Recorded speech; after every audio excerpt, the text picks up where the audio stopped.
Hi, this is Abdullah Al Jahid. Welcome to my YouTube channel Jahid Niaz Vlogs. আসসালামু আলাইকুম সবাইকে। কি অবস্থা সবার? আশা করি সবাই ভালো আছেন, সুস্থ আছেন, সুন্দর আছেন। তো আজকে আপনাদের মধ্যে আসার একটা মেন কারণ হচ্ছে এক ভাই আমাকে কমেন্ট করছে, গাজী ভাই মেবি আমাকে কমেন্ট করছে। ওনার কমেন্ট পেয়ে আমি খুব খুশি হয়েছি। উনি খুব সুন্দর একটা কমেন্ট করছে, কমেন্টটা আমার খুব পছন্দ হয়েছে। উনি কমেন্ট করছে, আমি ব্রেকের উপরে হাত রেখে অথবা ক্লাচের উপরে হাত রেখে কেন বাইক চালাই, এটা কিন্তু ঠিক না উনি বলতেছে। তো ব্যাপারটা হচ্ছে, ফার্স্ট অফ অল আমি হাইওয়েতে রাইড করছি না ভাই, আমি রাইড করতেছি সিটির ভিতরে। তো ক্লাচটা ইউজ করাটা আমিও পছন্দ করি না। তো ক্লাচটা আমার যখন আমি সিটির ভিতরে যে রাইড করি, আমার গিয়ার কমাতে হচ্ছে, বাড়াতে হচ্ছে, পিক আপের সাথে আমার মিলাইতে হইতেছে। মিলাই যে গর্ত চলে আসতেছে, অটো চলে আসতেছে, মিশুক চলে আসতেছে, মানুষ চলে আসতেছে, সব কিছু এই যে দেখছেন কি করছে। গিয়ার শিফট করতে হলে তো আমার গিয়ার মধ্যে ক্লাচের মধ্যে হাত রাখতে হবে, তাই না? কিন্তু যখন এই যে দেখেন ফ্রি হয়ে যাই, তখন আর ক্লাচের মধ্যে আমার হাত রাখতে হয় না। তো এটা হচ্ছে ব্যাপারটা। গিয়ার কমানোর ক্ষেত্রে তো ক্লাচ লাগে, তাই না? গিয়ার বাড়ানোর ক্ষেত্রে ক্লাচ লাগে। তো এই গেল ক্লাচের ব্যাপারটা। আর হচ্ছে ব্রেকিং এর ব্যাপারটা, যেটা হচ্ছে এটা হচ্ছে আমি এভাবে দুই আঙুল রাইখা দিই সবসময় ভাই। কারণ আমরা তো বাংলাদেশে বসবাস করি, কখন কোন দিক দিয়া কে দৌড় দেয়, কোন গাড়ি কখন ঠাস করে ঘুরাই ফেলে, হুট করে দেখেন না কেমন ঘুরাই ফেলে মিশুকগুলা, কখন ঘুরাই ফেলে বলা যায় না।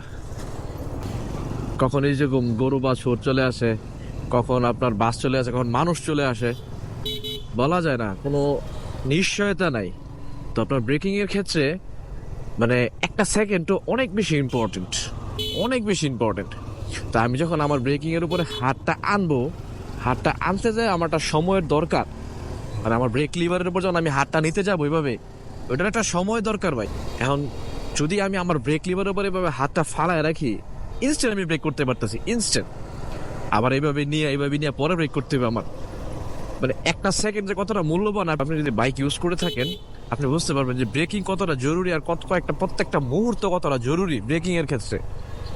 সো এটা শুধু আমি করি না, প্রত্যেকটা মোটো ব্লগার বলেন, যাই বলেন, যারা বাইক ইউজ করে, মানে যারা নাকি ওয়েল মেনটেন, মানে প্রপার ওয়েতে প্রত্যেকটা নিয়ম কানুন মেনে বাইক চালায়, তারা প্রত্যেকেই দেখবেন এভাবে দুইটা আঙ্গুল, তিনটা আঙ্গুল, একটা আঙ্গুল ফেলে রাখছে।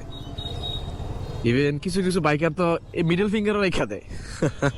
জোকস পার্ট, এটা নাকি ওই বুড়ো আঙ্গুল দেখানো হয়, এটা কি বলে, এটা কি জানি মানে একটা দেখছিলাম আমি, ওনার নাম উল্লেখ করবো না।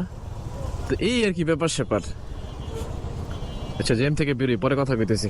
আরেকটা ব্যাপারে বলতে ভুলে গেছি, আপনার ইঞ্জিনের সাথে এঙ্গেজমেন্টের ব্যাপারটা না, শুধু আপনার ক্লাচ আপনার ব্রেকিং পারফরমেন্স ইনক্রিজ করে, ওটা আপনি কল্পনাও করতে পারবেন না। যখন আপনি ডাউন শিফটে ব্রেক করবেন, ক্লাচটা ছাইরা ব্রেকটা এত সুন্দর জমে ভাই। আপনি যদি ডাউন শিফটিং এ ব্রেক করে অভ্যস্ত থাকেন ক্লাচ ছেড়ে, তাহলে আপনি ব্যাপারটা বুঝতে পারবেন, মজাটা বুঝতে পারবেন যে কতটা মজা। এই কারণেই মেইনলি আমার এরকম মানে ক্লাচের উপরে অথবা ক্লাচের কাছাকাছি আমি সবসময় থাকি, ব্রেকিং পারফরমেন্সটা ইনক্রিজ করার জন্য। যখন আপনি ডাউন শিফট করবেন, এই যে গাড়ি অটোমেটিক থামতেছে ভাই, আপনি ডাউন শিফটিং এর ক্ষেত্রে ক্লাচটা অনেক বেশি ইম্পর্টেন্ট। সো আমার বাংলাদেশের মধ্যে ভাই আমার ব্রেকিংটা বেশি দরকার, ব্রেকিং বেশি দরকার, যার কারণে আমি সবসময় এবিএস বাইক ইউজ করি, এবিএস বাইক ইউজ করছি, কারণ এটার মধ্যে একটা মজা পাইছে এটার মধ্যে, যার কারণে আর অন্য অন্য যে বাইকগুলো আছে অথবা অন্যান্য যে ইগুলো আছে, আপনার নন এবিএস বাইকগুলো আছে, ওইগুলো দরকার। এই দেখছেন এনে দরকার না আপনার ব্রেকটা, এনে দোষ টাকা, এনে দোষটা হচ্ছে ওটা ঠাস করে বামে খাড়া হয়ে গেছে গা, লোক দেখছে, আর এদিক দিয়ে বাস তো ট্রাক তো আইতেছে, আর ওই পাশ দিয়ে ছিল কি রিক্সা, তখন ট্রাকটা কই যাইব। আর বাংলাদেশের এইসব নিয়ম কারণ এইসবের জন্যই ভাই আমার ব্রেকিংটা বেশি দরকার। আর এই কারণে আমার যদি বাইক নষ্ট হয়ে যায়, লাইফ থেকে তো আমার ব্রেকিং অথবা মানে আমার এই ব্রেক লিভার অথবা ব্রেক প্যাড ইম্পর্টেন্ট না, তাই না? আর বাইকের ইঞ্জিনও তো ইম্পর্টেন্ট না, বাইকও ইম্পর্টেন্ট না ভাই, আমার লাইফ থেকে তো ইম্পর্টেন্ট না কোনো কিছুই, তাই না? সো এটাই আর কি মূলত, যার কারণে আমার ব্রেকের উপরে হাতটা সবসময় থাকে। এটা আমার একটা অভ্যাস বলতে পারেন। এটা সবসময় আমার থাকে। একটু আগে যে চাপটা দিছে আমারে, যেভাবে চাপটা খাইলাম, এটা কিন্তু বাংলাদেশের ভাই প্রেক্ষাপটে কমন। এই চাপটা কমন আছে, দেখেন দেখেন দেখছেন, আবার খাড়ায় গেছে গা। ওই আবার খাড়ায় গেছে গা, ওই আবার খাড়ায় গেছে গা। ওই কতটুকু ছাগলে আগল কোন আটকাত, ওই আবার খাড়ায় গেছে গা, খাড়ায় আবার লোকটা সিগন্যাল দিছে, খাড়ায় গেছে গা। তো এই সব প্রবলেমের কারণে ভাই আমার ব্রেক লিভারের উপর থেকে হাতটা সরে না, এটাই হচ্ছে মেইন কারণ। তো এটাই আর কি, চলে আসছি 5 দোনাতে। 5 দোনার কাজটা শেষ করে দেন, আর কিছু টুকটাক কাজ আছে, বাইকের কিছু জিনিসপত্র লাগাবো, ওটি দেখা মনে আবার নেক্সট ব্লগে। অতত কাজটা শেষ করি, ঠিক আছে? আল্লাহ হাফিজ, সুস্থ থাকবেন, সুন্দর থাকবেন, আর please subscribe to my channel. কথা হবে, আড্ডা হবে, সব কিছুই হবে। আর অবশ্যই কমেন্ট করবেন, আমার ভুলগুলো আমাকে ধরাই দিবেন। আমি চাই আপনারা আমার ভুলগুলো আমাকে ধরাই দেন, আমি বলে দেন যে ভাই আপনি এই ভুলগুলো করতেছেন।